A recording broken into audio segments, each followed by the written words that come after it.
Welcome back to the 10,000 Hours Project, guys. It's currently a Tuesday morning. I'm sitting at 3,655 hours. Now, today is a great opportunity, or this week actually is a great opportunity for me to start raising the intensity with my training. I feel like my fitness levels are starting to adapt to the demands of a semi-professional footballer's routine. But this week, in fact, I can finally move on from a maximal strength phase into phase 3, which is the power phase. So now I'm converting that maximal strength into productive functional power. Now, one of the best things about power and plyometric training is that it doesn't really affect your muscles as much. It won't be as taxing on the body, but you've got to be really careful about the amount of training volume you actually use during this phase. It can be really deceptive is the right word, I'd say. And if you ever go through a power related training session, you'll know that at the end of the session you won't feel as taxed. You feel like you can do a lot more. That's because we're really isolating that quality and really focusing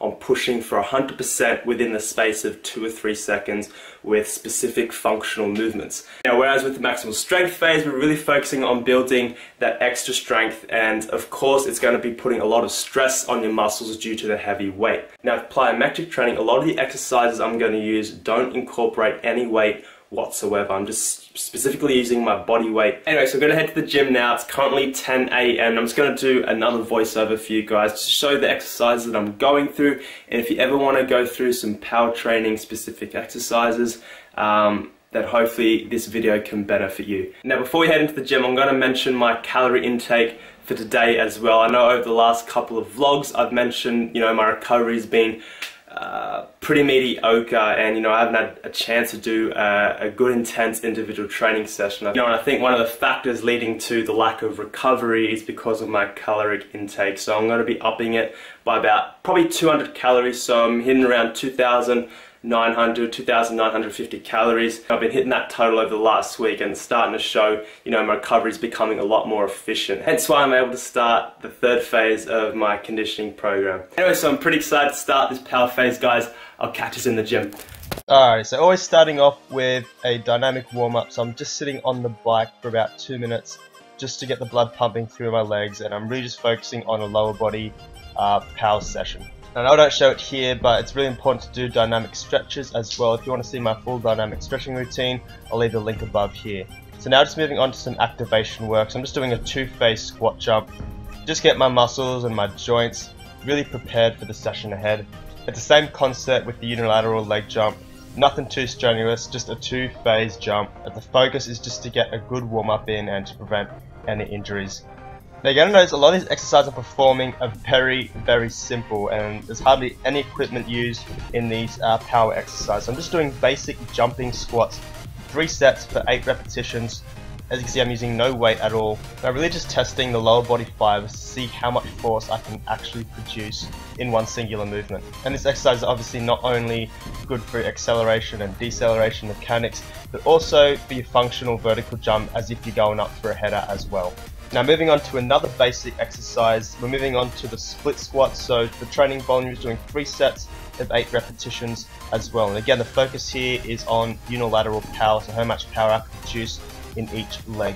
And even though this exercise is very simple, it's very functional and effective, because when you're on the pitch, you're always moving off of one leg, with jumping up for a header being an exception. But this really helps with your first few steps of changing direction, also helps with shot power production as well. The next exercise is the depth drop double squat. So this is basically testing my ability to absorb force as I land off the plyometric box. And the double squat is basically improving my ability to create force by handling that ground reaction upon contact. I'm basically redirecting it into a more explosive movement. And the final exercise is a unilateral hurdle jump. So power is very important in lateral acceleration, especially in the middle of the park where you can go a multitude of directions throughout the game. Now the first hurdle over the jump is activating the fast twitch muscle fibers.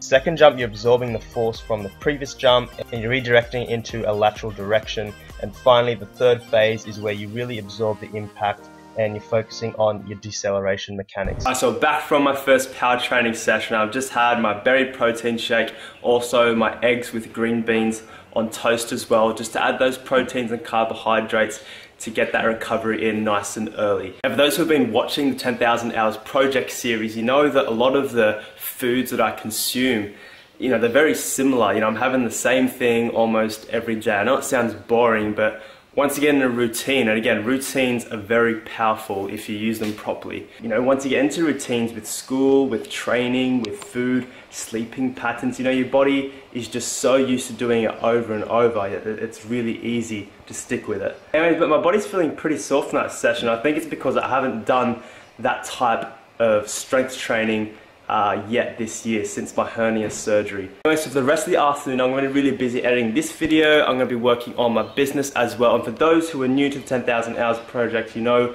that I'm a co-founder of a collegiate scouting agency. We basically send athletes over to the USA. You know, it's a pathway that developed me not only as a footballer, but it developed my education, my knowledge, and helped me become a better individual as well. And you guys hear me say all the time, you know, it's something that we really encourage, you know, other aspiring professional footballers or aspiring athletes to head over and experience what life is like as a collegiate soccer player in the USA. It's definitely a once-in-a-lifetime experience. I'll leave links down below if you want to check out our socials. If you want to know more about the scouting agency, you can hit me up, DM me on Instagram. You guys know how to contact me. For now, let's get to work.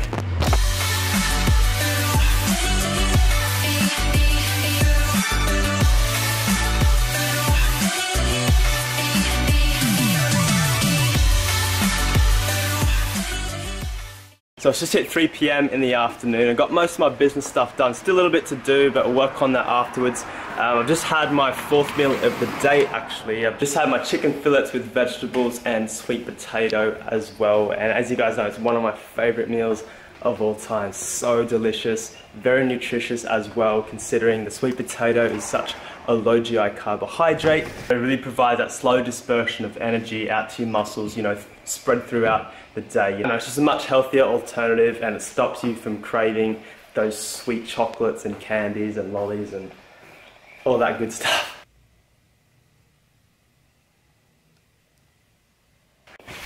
So tonight is a very important night for Cairns FC, because tonight we find out who we draw in the Australian FA Cup, or how it's really known as the FFA Cup. We basically get to find out if we draw an A-League side. We're actually hoping that we don't draw an A-League side. We've never been past the rounds of 32 stage. Fingers crossed we get to draw someone outside of the NPL in Queensland. We get to hopefully play against a team maybe from Tasmania, ACT, or even the Northern Territory.